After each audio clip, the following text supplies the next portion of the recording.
തദ്ദേശ സ്വയംഭരണ സ്ഥാപനങ്ങൾക്കുള്ള fund വെട്ടിക്കുറച്ച UDF സർക്കാരിനെതിരെ LDF നേതൃത്വത്തിൽ കൊടുവായൂർ ഗ്രാമപഞ്ചായത്ത് ഓഫീസിലേക്ക് മാർച്ച് സംഘടിപ്പിച്ചു.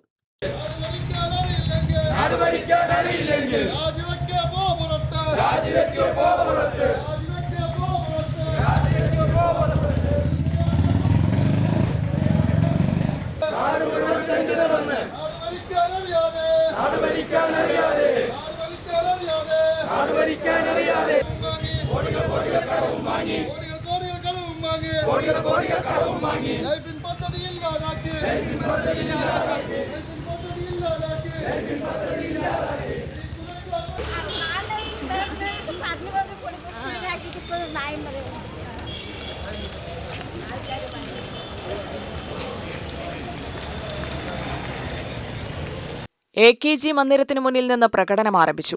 തുടർന്നാണ് മാർച്ച് നടത്തിയത്. കെ പ്രേമൻ MLA ഉദ്ഘാടനം ചെയ്തു.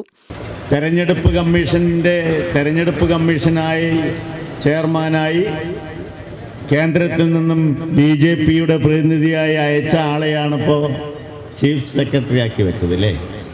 അപ്പോഴെന്താ, പാലം കറക്റ്റാണ്.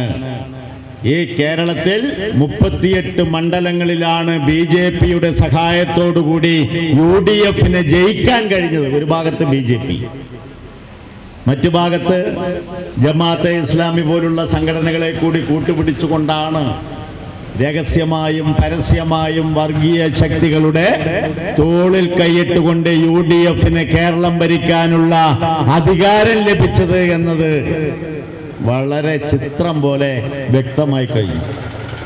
അപ്പം അധികാരത്തിൽ വരുന്നതിന് മുമ്പ് വലിയ ഗീർവാണ പ്രസംഗങ്ങളാണ് UDFന്റെ നേതാക്കൾ ഈ നാട്ടിലെ ജനങ്ങളോട് വിളിച്ചു പറഞ്ഞത്.